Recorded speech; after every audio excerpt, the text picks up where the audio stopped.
Olá pessoal, tudo bem? Eu sou Olivia Neri, sou historiadora, sou doutora em História e mestre em Memória Social e Patrimônio Cultural. Estou aqui hoje a convite do Cadu e da Anitta para conversar com vocês sobre uma grande questão. Afinal, o que é patrimônio industrial? Talvez você já tenha ouvido falar sobre patrimônio cultural ou patrimônio histórico. Afinal, essa é uma palavra que é constantemente utilizada por diferentes grupos, em diferentes momentos, contextos e também interesses. Mas e patrimônio industrial? Você já ouviu falar? Bom, então hoje a gente vai tentar entender, eu vou tentar explicar para vocês um pouco sobre esse conceito, como ele surgiu, quais são os desafios e questões que envolvem essa definição e também um pouco sobre a sua aplicação, através de um projeto que eu desenvolvo e coordeno e vou contar para vocês um pouco no final desse vídeo. Sabemos que desde a Revolução Industrial, muitas cidades e países passaram por processo de industrialização. Esses locais passaram a ter a presença dessas fábricas e isso influenciou muito no desenvolvimento e na urbanização desses locais. Claro que isso vai acontecer em diferentes momentos, em diferentes períodos, também com ritmos distintos. Mas acontece que desde o final do século XVIII, principalmente na Inglaterra, mas do final do século XIX até metade do século XX, muitas cidades passaram por esse processo de industrialização. Com essas cidades industrializadas, e claro que não são todas, mas aquelas que passaram por esse processo de industrialização, vão ter a sua rotina e a sua vida muito guiada e atrelada à rotina dessa fábrica, a rotina de entrada e saída, ao apito das chaminés, e outros setores também vão fazer parte dessa estrutura, desse desenvolvimento e vão construindo a cidade industrial. Esse processo de industrialização que começa na maior parte do globo no final do século XIX e vai acontecer até metade do século XX, entra num processo de declínio, de crise, que vai afetar o setor industrial e outros setores também. Isso vai acontecer em diferentes países, é claro que também com escalas distintas. Mas essa grande crise que começa nos anos 50, 60 e 70 vai afetar essas cidades industriais e o que acontece é que antes esses estabelecimentos fabris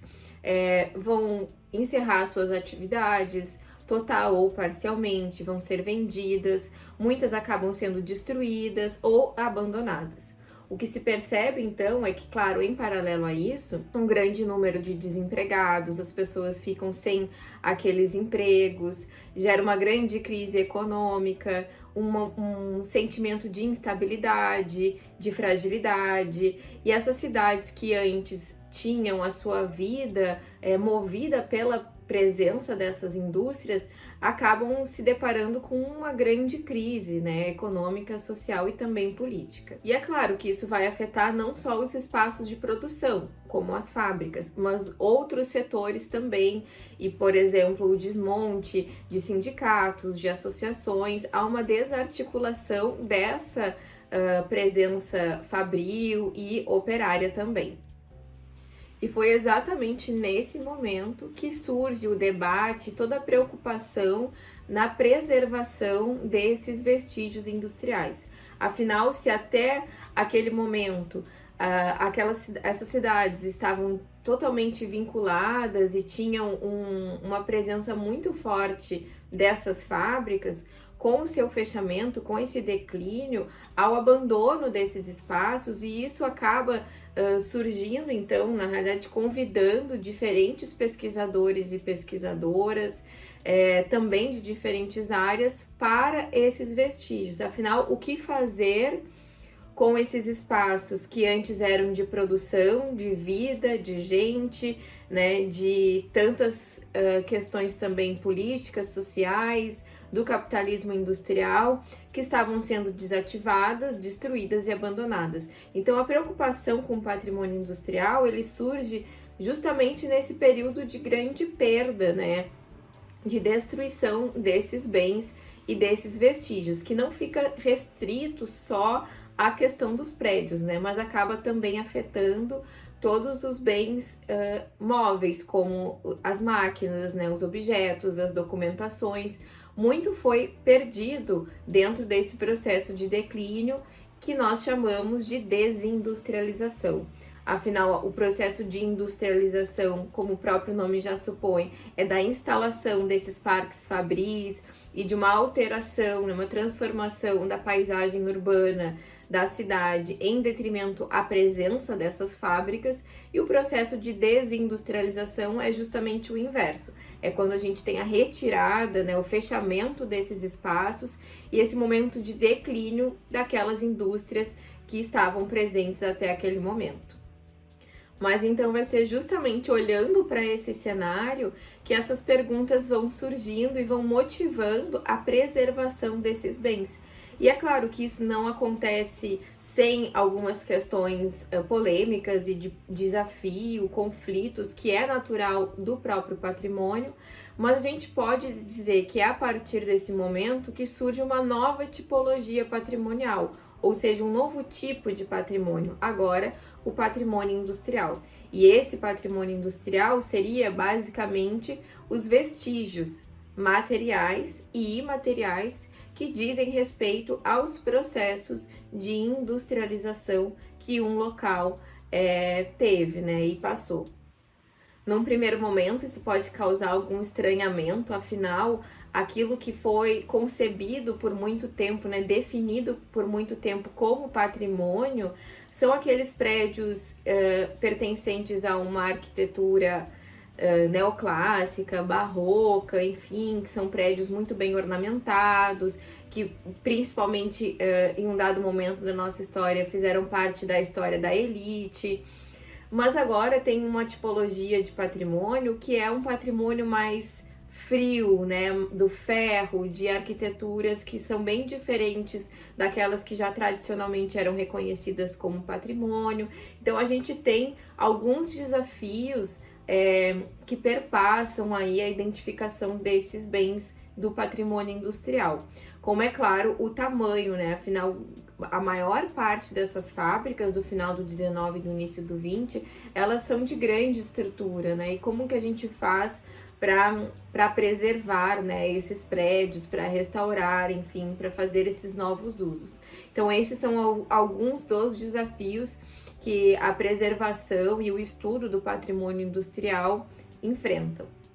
Mas para além da questão arquitetônica, é importante saber que o reconhecimento dessa tipologia de patrimônio, ela está inicialmente associada, e esse é o aspecto mais importante, ao seu valor histórico, patrimonial, identitário, social e econômico, a contribuição que esses estabelecimentos e que esse conhecimento, todo o legado imaterial tem para aquela região. Então, não é focar essencialmente no prédio,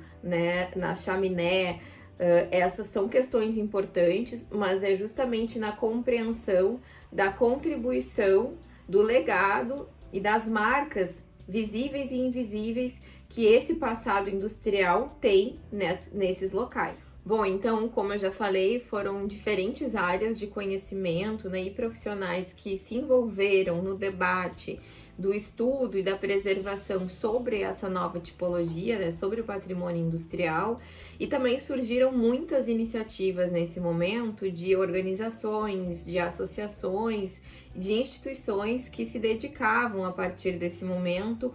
para estudar, pesquisar, valorizar, preservar e debater sobre o patrimônio industrial. E o principal deles é o Comitê Internacional para a Conservação do Patrimônio Industrial, o TIC, ou TICI. Ele foi fundado em 1973, na Inglaterra, justamente nesse contexto de desindustrialização, de debate, e tem uma atuação ainda hoje muito importante em diferentes países e lidera as políticas de preservação, os debates sobre preservação e estudo do patrimônio industrial. Em 2003, esse mesmo comitê foi responsável por redigir a Carta de Nizhny-Tagil,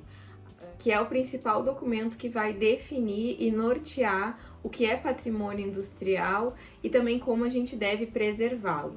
Eu vou ler para vocês um trechinho bem pequeno dessa carta que demonstra a definição do que é patrimônio industrial. O O patrimônio industrial compreende os vestígios da cultura industrial que possuem valor histórico, tecnológico, social, arquitetônico ou científico. Esses vestígios englobam edifícios e maquinaria, oficinas, fábricas, minas e locais de processamento e de refinação, entrepostos e armazéns, centros de produção, transmissão e utilização de energia, meios de transporte e todas as suas estruturas e infraestruturas, assim como os locais onde se desenvolveram atividades sociais relacionadas com a história, tais como habitações, locais de culto ou de educação. Eu vou deixar aqui para vocês na descrição do vídeo a carta completa, traduzida, caso vocês queiram saber um pouco mais sobre ela. Outro documento muito importante é o chamado Princípios de Dublin. Ele é de 2011 e ele vai aprofundar algumas questões dessa primeira carta de 2003, principalmente as questões de paisagem cultural, de memória, de oralidade e dos conhecimentos técnicos que as pessoas que trabalharam nessas indústrias, nesses outros espaços, possuem. Então, essa é uma carta que vai trazer algumas outras questões, dando ênfase a essa imaterialidade e também as mudanças da paisagem cultural feita pelo processo de industrialização. Outro aspecto fundamental do patrimônio industrial e que cada vez mais nós temos visto uma valorização, uma ênfase, um reconhecimento dessa importância, é o fator imaterial, o lado imaterial deste patrimônio industrial, que seria então essas coisas que nós não podemos tocar, mas que são tão importantes quanto aquelas tangíveis. Por exemplo, as memórias, as narrativas, as experiências, as sensações, os sentimentos, os cheiros, os sons, os gostos. Esses são alguns exemplos desse lado imaterial do patrimônio industrial e que merece também a nossa atenção, tanto para o seu estudo quanto também para a preservação deste patrimônio industrial. E como eu já falei, patrimônio industrial não fica restrito à fábrica, mas a gente pode pensar também em todos esses espaços e estruturas que fazem parte desse passado fabril, que envolve as questões de trabalho, as questões operárias, os sindicatos, as escolas, os clubes, as associações,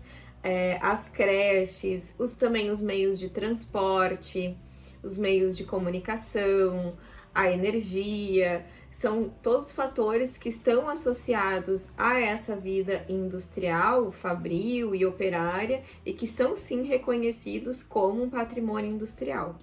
Para entender um pouco melhor dessa definição e o quanto essas coisas estão conectadas, eu gosto muito de uma ideia que é defendida por uma autora alemã, Andrea Muhlebach, e ela vai dizer que essas cidades industriais, elas funcionam praticamente como uma grande engrenagem, em que os diferentes segmentos, espaços, bairros, e estruturas dessa cidade estão vinculadas, estão como uma grande engrenagem, elas funcionam, precisando de uma da outra, funcionam num movimento muito associado. Então, gosto muito dessa definição,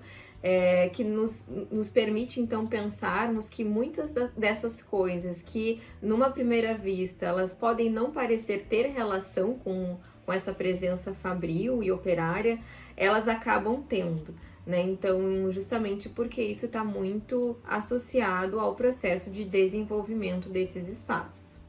Mas é claro que essa tipologia de patrimônio, ela não está isenta daquilo que o próprio campo, e o conceito de patrimônio também carregam, que são os conflitos, os interesses, as disputas, as questões políticas, de memória, de esquecimento, de poder, que estão associadas, que estão atreladas ao próprio campo do patrimônio. Então, pensar sobre patrimônio industrial é também pensar nessas dualidades, nas complexidades, em outros desafios também que são bem característicos do patrimônio industrial. E isso perpassa tanto a questão da preservação desses grandes espaços industriais, como eu já falei, que muitas vezes estão em estado de abandono, de ruína, e que a preservação destes bens na sua completude se tornam super difíceis por uma questão de investimento econômico muito grande. E também, né, enfim, da ocupação dos novos usos desses espaços. Isso é um desafio que o campo do patrimônio industrial enfrenta até os dias de hoje, mas outros desafios também são com relação ao patrimônio industrial no seu aspecto imaterial, né, como as memórias, porque nós sabemos então que essas memórias sobre o passado industrial, elas não são homogêneas, né, as pessoas principalmente as ex-operárias, né, elas vão lembrar de diferentes formas sobre esse passado industrial. Há aquelas que carregam lembranças difíceis, traumáticas, né, e que são carregadas de violências e assédios, acidentes, que fazem parte dessas experiências do trabalho fabril, mas também há aquelas que vão lembrar de um aspecto positivo, nostálgico, né, e com saudade desse tempo da fábrica. Então, um dos desafios que nós temos é lidar com essas dualidades, né, com essas complexidades, porque para muitas pessoas isso acaba também representando, né, o tempo bom da fábrica, o tempo da juventude, das amizades, né, do emprego, e o tempo dessa cidade fabril, dessa cidade que, com o processo de desindustrialização, já não existe mais. Então, esses são alguns dos desafios que a gente também enfrenta trabalhando com o patrimônio industrial. Um outro aspecto que eu também considero fundamental para que vocês compreendam o que é patrimônio industrial é pensar na importância que essa categoria, né, que essa tipologia traz, justamente para pensarmos que a maioria dessas pessoas que trabalharam nas fábricas, né, que a gente pode chamar aí de classe trabalhadora, de classe operária, elas foram colocadas à margem daquilo que foi considerado como uma história oficial do lugar ou do patrimônio oficial também, né? Então, as fábricas raramente são identificadas como patrimônio de uma localidade, e ainda menos esses espaços operários, né, de luta operária, de organização, de espaços de lazer, de ensino, enfim, que também fazem parte desse patrimônio industrial. Então, a partir do momento que a gente reconhece a importância, o valor histórico, memorial, identitário e afetivo desse passado e de todas essas questões, a gente acaba trazendo para o centro desse debate, para o centro dessa história, essas pessoas, né, essas memórias e as suas narrativas. Para quem não conhece, Rio Grande é uma cidade ao sul do Rio Grande do Sul, é praticamente uma península que fica entre o Oceano Atlântico e a Lagoa dos Patos, e essa foi uma cidade industrial e operária, foi super importante para a industrialização do Rio Grande do Sul e do Brasil, foi reconhecida então como um polo industrial, né, muito importante nesse período do final do século XIX até aí o final do século XX.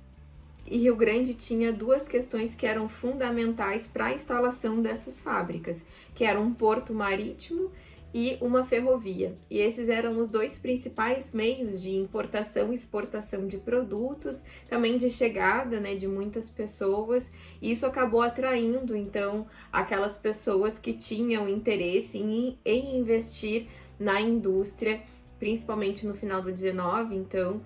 até metade do século XX. E a primeira fábrica instalada em Rio Grande, a pioneira, foi a fábrica Reingans. É uma fábrica têxtil que foi fundada em 1873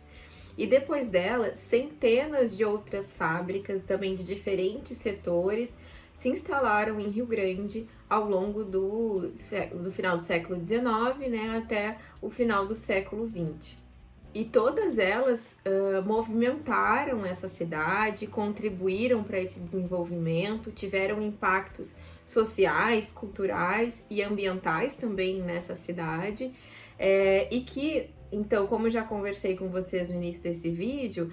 nos anos 60 e 70 vai passar por uma crise, né? Vai passar por um declínio, e muitas dessas fábricas que iniciaram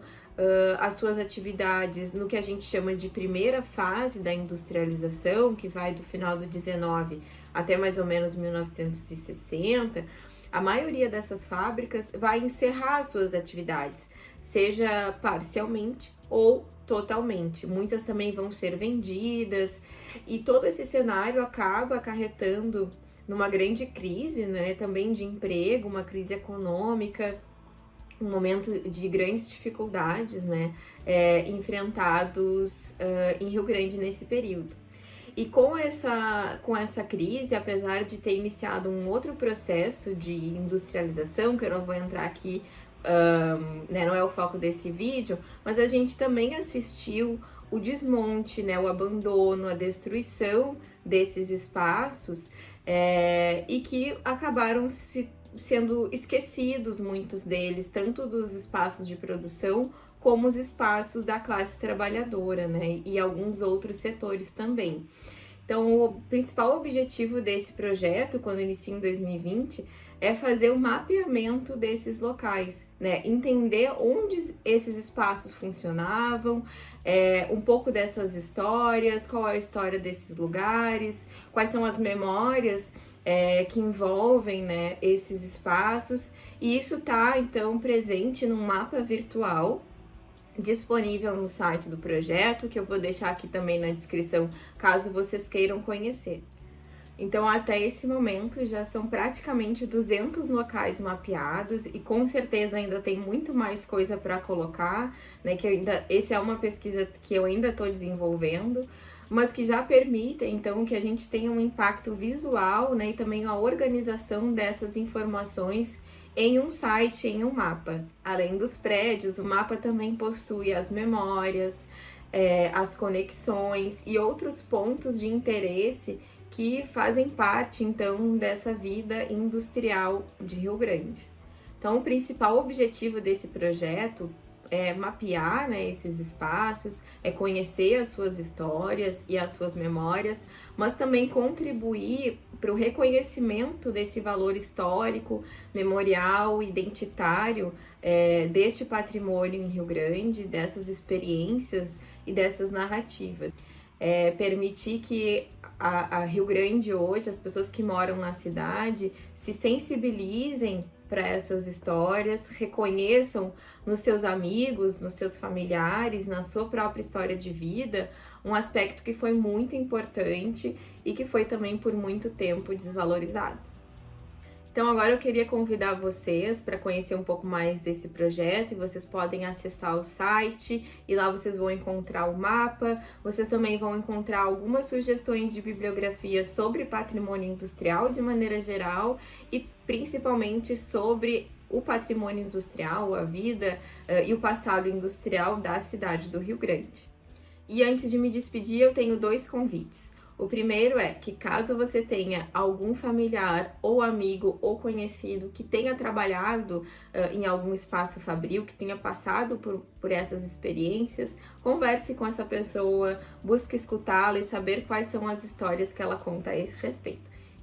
E o último convite é que, já que você me assistiu até aqui, é que você se inscreva no canal, deixa teu comentário, curte esse vídeo, compartilha com quem tu achas que vai gostar desse conteúdo, e não deixa de acompanhar os outros vídeos e os outros conteúdos que sempre aparecem aqui no Historiar-se.